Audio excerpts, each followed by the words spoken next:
Welcome back. All right. So today we are going to discuss the Tampa Bay Lightning. Season preview for them. The Tampa Bay Lightning, a team that still on paper looks pretty darn good. And looks like a team that should be a contender and should be dangerous come playoff time. But since making it to the Stanley Cup Final for a third straight year in 2022, in 2023, 2024, and 2025, it has been a different story with the Tampa Bay Lightning. So are they going to be able to get over that hump in the playoffs come this season? We shall see. But looking at their top six, this is an excellent top six. So Jake Guentzel, who has been worth every dollar thus far. Braden Point, Nikita Kucherov. I mean, on a first line, that's pretty darn good. You've got two really good goal scorers who are pretty good at passing the puck as well. And you got Nikita Kucherov, one of the best pure passers in the game. Then you've got Hagel, Brandon Hagel coming off of a career year. Will he follow that up with another? We shall see. Cirelli and Bjorkstrand. And Bjorkstrand being in the top six. He's only there because I didn't feel like I could push Gonsalves into the top six right now. Although towards the end of the season, you could see Gonsalves has definitely got some top six potential to his game. So I'll leave Bjorkstrand there for this video's purposes, but I would not be surprised if somebody else has that top six spot and Bjorkstrand's on the third line instead. Looking at the bottom six, you got Yanni Gourde, Nick Paul, there's Gonsalves, Holmberg, Girgensons, and Connor Geekie. Geekie is one of those people who could push his way into a top six role.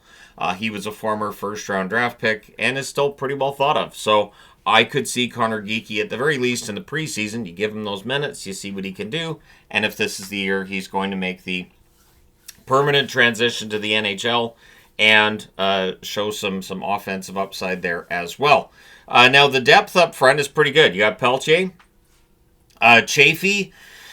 So with Chaffee, I'm looking at this lineup and I was trying to think of, okay, who would I put in the lineup? Who would I put Chaffee in the lineup instead of? So I'd have to move somebody out. And I couldn't really think of who that would be, but I don't think Chaffee necessarily is going to be watching from the rafters every game as a healthy scratch. Kachuk, Sabarin, Finley, Duke, Abrazizi, Huhtinen, Sturk, Grochev, Mercury, and Rollins as well, rounding out the depth up front. So the depth in terms of their forward group is still excellent. It's Tampa.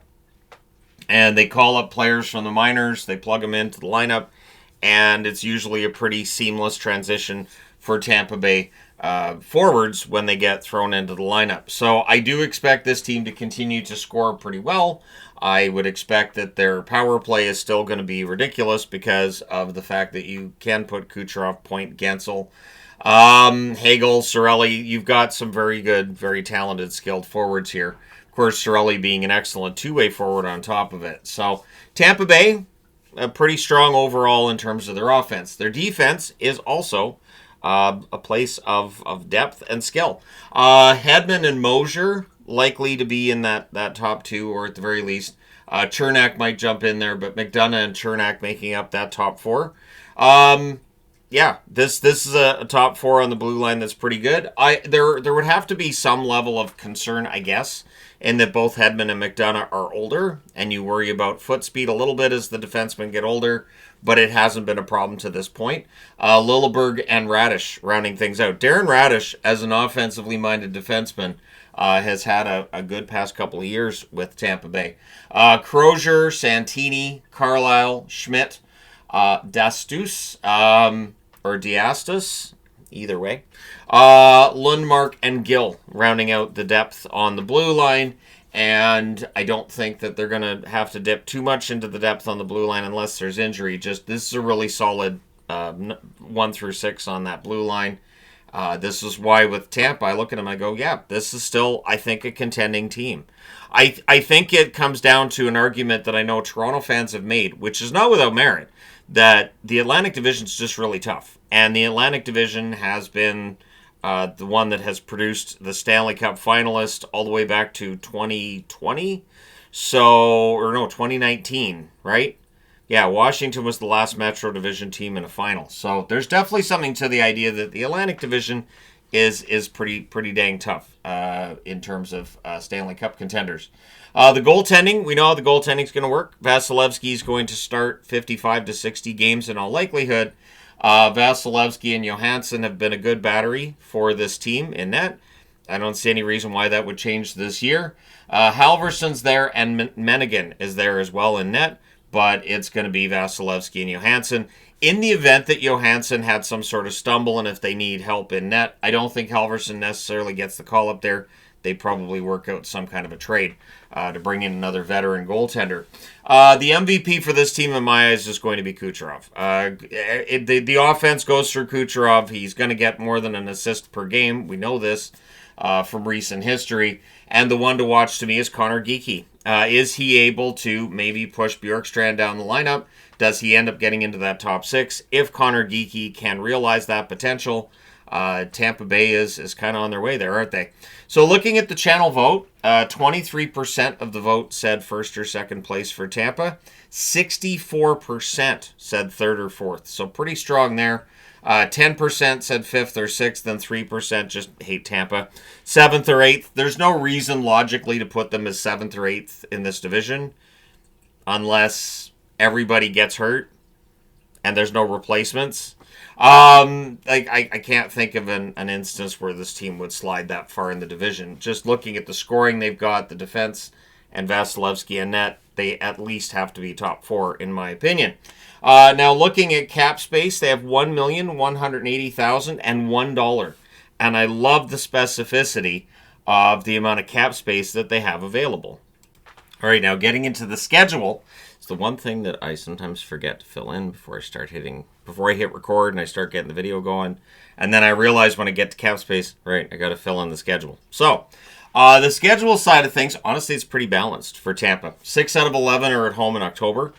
7 out of 14, so 7 at home, 7 away from home, both in November and December. So, not 15-game schedules there.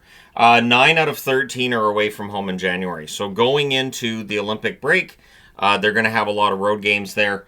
However, February, which features the Olympic break, 5 out of 6 are at home.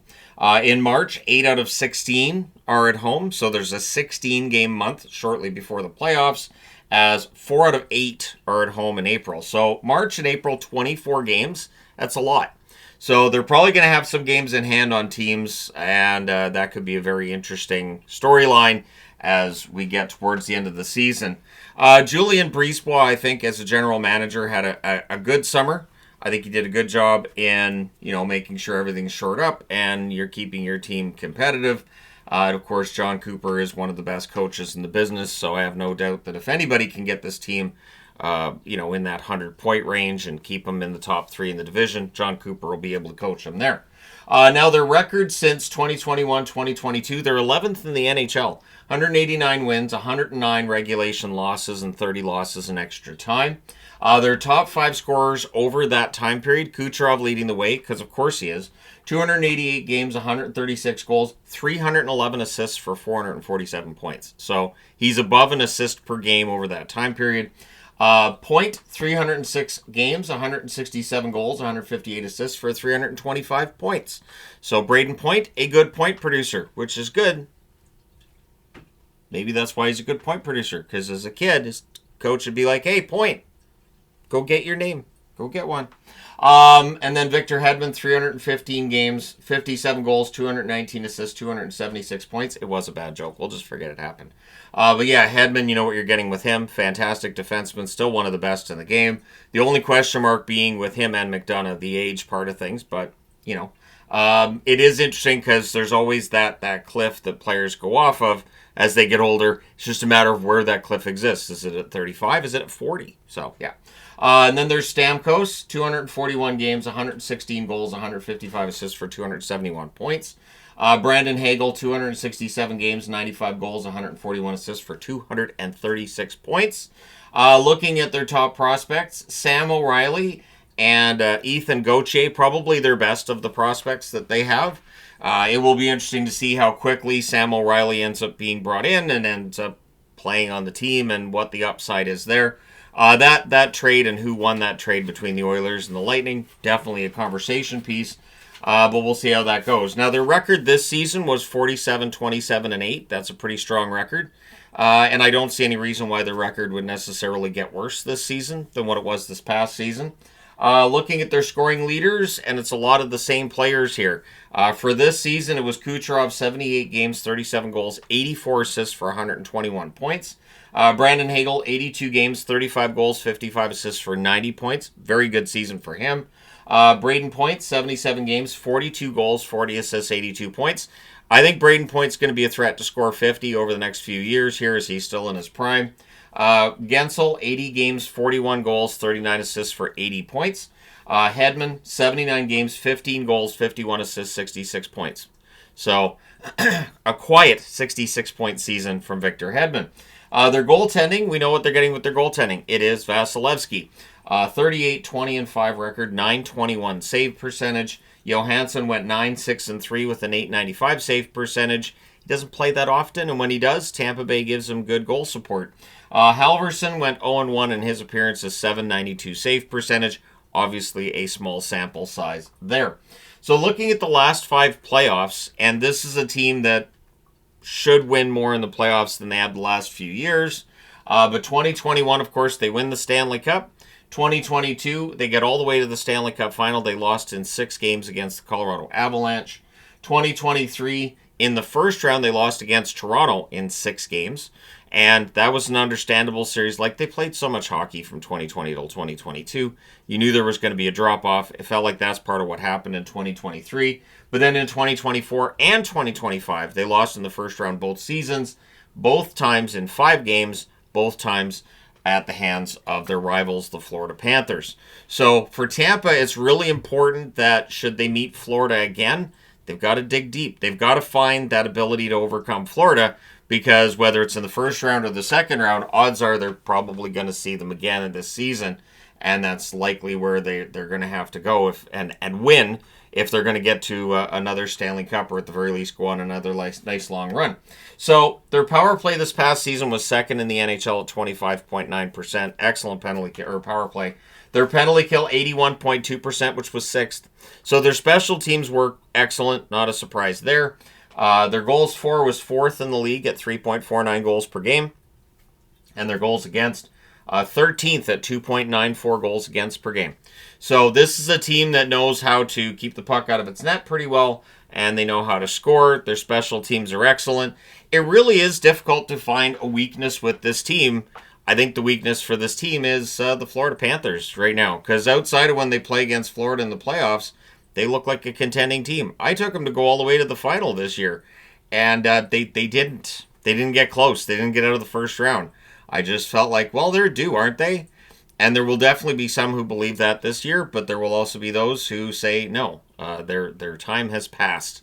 So let me know your thoughts in the comment section below. Has Tampa Bay's time passed, or are they capable of winning another one in 2026?